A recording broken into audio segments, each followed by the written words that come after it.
السلام عليكم ورحمة الله وبركاته.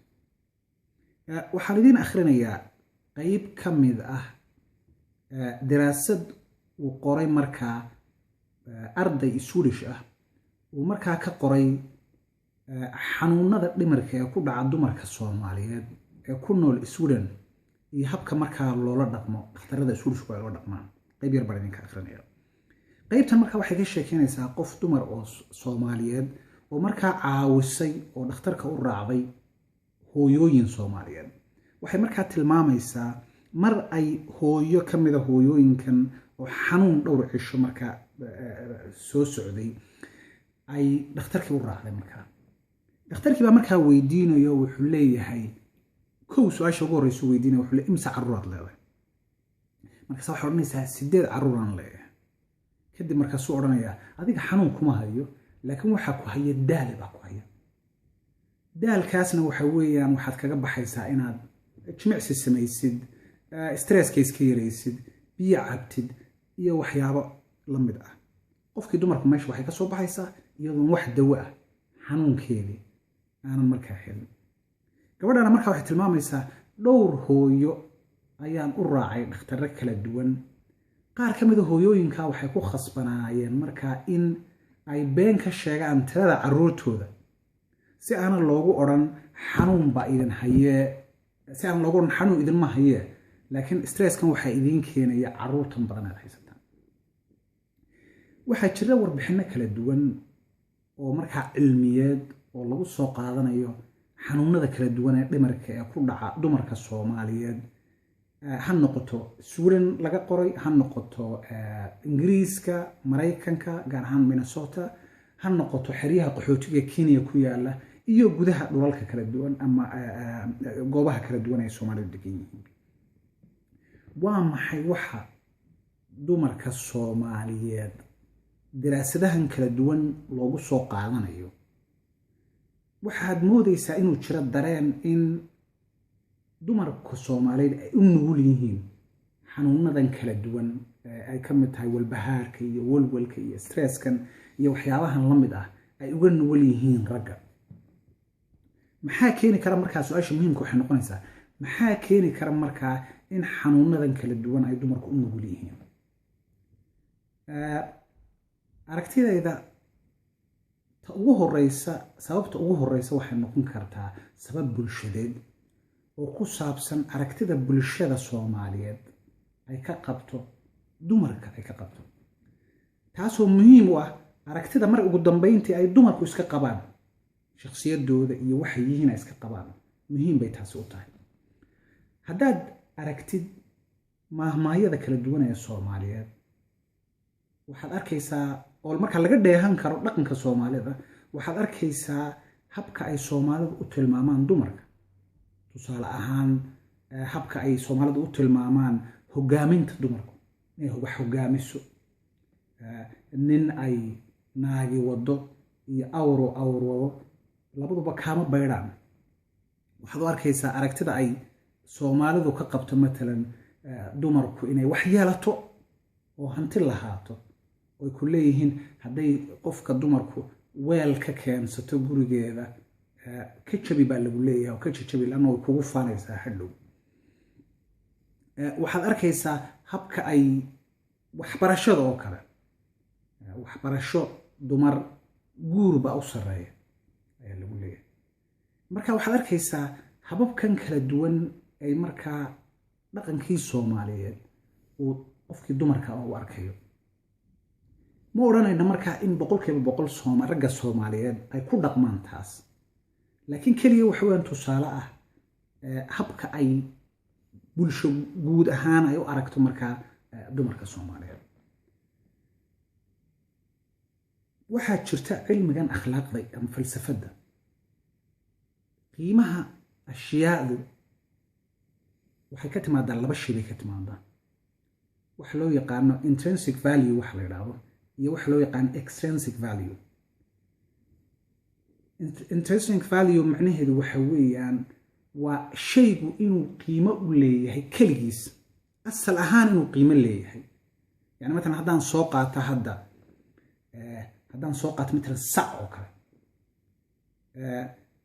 dadkan aaminsan nadariyadan waxay aaminsan yihiin in sacaas uu faa'iido u leeyahay maaha laanno annagii bini aadamka caana ka helna may xataa hadduu kayntaa iskaga jiro faa'iido sacaasi yani keligiis faa'iido ayuu leeyahay ama value buu leeyahay qiimuu leeyahay qiimihiisuna kuma xidhiidhsana in aan anagu isticmaalno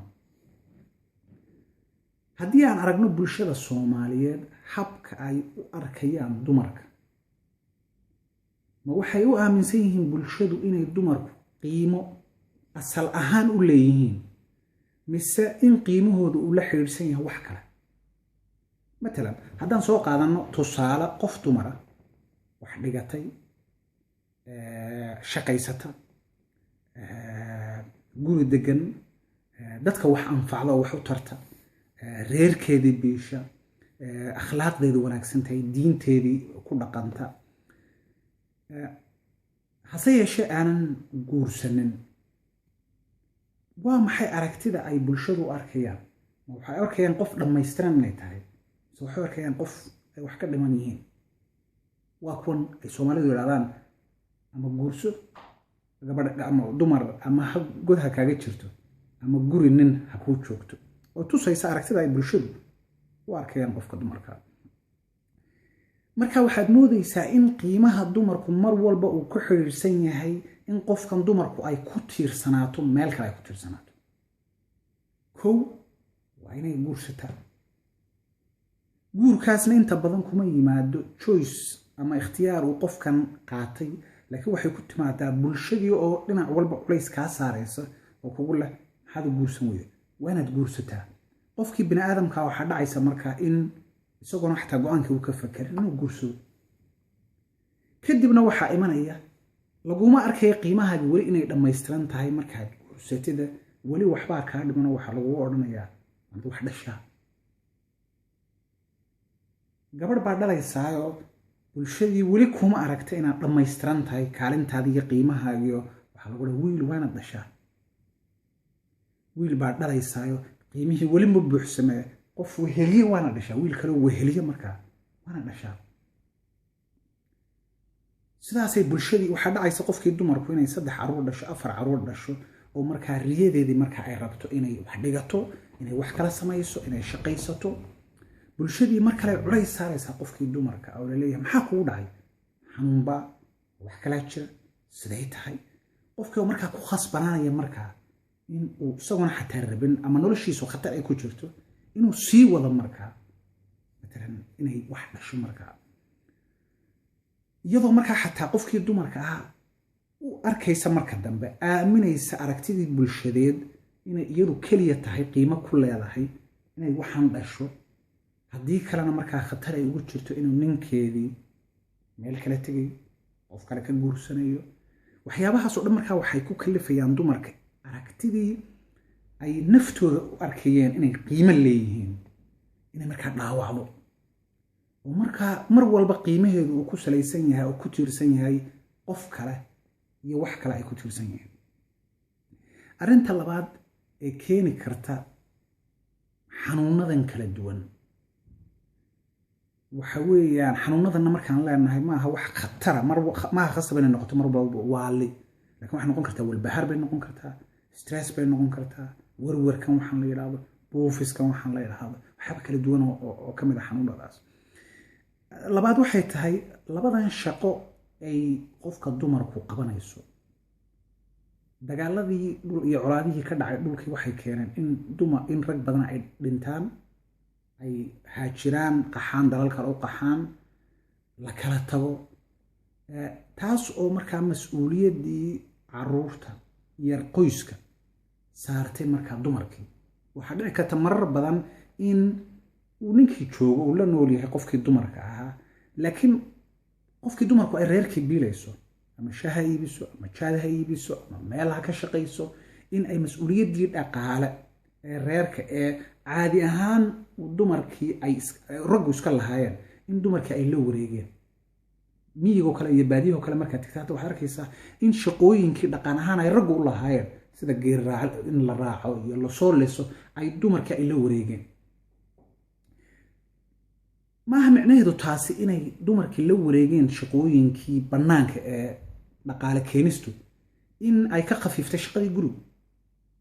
sidaa daraaddeed waxaad arkaysaa laba shaqo oo midna lacag ay ka helayaan midna ayna lacag ka helayn inay dumarkii samaynayaan.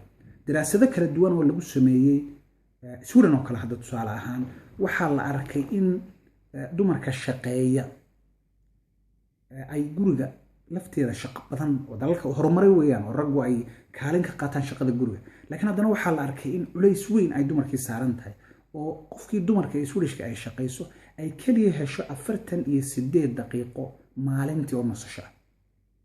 ana seexato 6 saacadood ay seexato. marka ka waran dadkii ku noolaa dhulal bulshadu raggu ayna markaa ka qayb qaadan caadi ahaan shaqadii guriga ayna ka qayb qaadan. nasashadu intaas aad bay ugu yartahay, hurdadina way ka yaraanaysaa laana mas'uuliyado kala duwan ayaa saaran. shaqadii bannaanka, shaqadii guriga, waxbarashadii carruurta la socoshadooda iyo xiriirkii maaragtay ay la lahayd qaraabadeedii iyo dadkeedii. taasna waa asbaabaha keenaya markaa in ay qofkii dumarku dareento inayna ka gaari karin waxba inay ka gaari kareen, in shaqadii ay ka badan tahay. taasoo keenaysa markaa stress markii dambe keenaysa iyo walbahaarkan iyo waxyaabaha badan keenaysa. tan saddexaad ee keeni karta markaa xanuunadan kala duwan waxa weeyaan in xadgudubyadan kala duwan ee dumarka loo geysto oo markaa bulshada ku soo badanaya saameyn bay ku leeyihiin yani maskaxdii dumarka. qaramada midoobaa waxay ku qiyaasaysaa sanadkii 2012 bilada ugu horeysay in meeshan Soomaaliya in lagu kufsaday dumar gaaraya markaa tirada 1700 haween. dumarkaas waa dumarkii kaliya ee tagay markaa goobo caafimaad si caawimaad u raadiyaan 1700 oo markaa dumar ah. yani waxay ka dhigaysaa bishii 170 qof oo dumar ah in markaa la kufsaday. yani waxa weeyaan waa tiro aad u badan weeyaan. taas waxaad u barbar dhigtaa marka warbixin kale oo ay soo saaraysa iyadu hay-aduhu ay soo saarayaan oo leeyihiin Soomaaliya oo dhan waxaa jooga 6 neeras kaliya oo ku takhasusay arrimahan ka caawinta dumarka, yani kalkaaliyaal caafimaad oo ku takhasusay nafsiga, cudurrada nafsiga iyo waxyaabahaas ku takhasusay. 1700 oo dumar oo dhibaato loo geystay iyo inta aamusan, silent majority baa la yiraahdaa, majority-ga aamusan. isku barbardhigi kartaa marka intaas 1700 6 qof oo dumar ah oo markaa kalkaaliyaal caafimaad ah. mid ka mid ah warbixinadan laga qaaday dumarka Mareykanka ku nool ayaa waxay leedahay gabadh baa waxay leedahay xanuunka igu dhaca iyo xanuunada kala duwan ee nafsiga iyo dhibaatada ay haysata aniga Ilaahay kaliya bay naga dhaxaysaa, qof kale uma sheego laana waxaan ka baqanayaa qofkii in bulshadu ka baxo la caabeeyo. xanuunada nafsigana waxaa loo arkayaa bulshadu ceeb bay u aragtaa oo qofkan waxa la leeyahay wuu waashaa la leeyahay. sidaa darteed qofkii waxay ku khasbanaanaysaa inay iyadii gudaheeda uu ku jiro. kufsiguna waxa weeyaan bulshadeenu marnaba uma aragta inay tahay khaladkii qofkii ninku inuu kufsaday qofkan dumarka ah. mar walba dambiga waxa iska la dumarka laana waxa le maxay gashanayd, iyadaa malaha ma garatay saa samaysay, iyadaa malaha dambiga iska leh. yani waxaad moodaysaa in culayskii markaa la saarayo qofkii dumarka dambigii maaragtay inay iyadu khaladka iska lahayd, marnaba aanan raggii markaa ay ka baxsan wixiis. isku celcelis markaa waxyaabahaasa keenaya xanuunadan kala duwan ee nafsiga ah guud ahaan ee ku dhaca markaa dumarka. waa bambo weeyaan oo inay qaraxdo ma garatay markaa loola baqanayo oo u baahan markaa xuluul kala duwan in la sameeyo. aragtida bulshadu inay isbedesho, in la helo kalkaaliyaal caafimaad oo badan, in ragga Soomaaliyeed matalan kaalin ka weyn kaalinta ay qaadanayaan guriga kale ay qaataan, dumar meelo loo sameeyo matalan ay ku hadlaan oo la kulmaan dad ay ma garatay ka soo saaro wixii ku jira. waxyaabahaas oo aragtida dadka ay ka qabaan ma garatay xanuunada nafsiga laftiisa inuu isbedesho, qawaaniin ilaalisa xuquuqda dumarka oo markaa dhulkii ka jirta.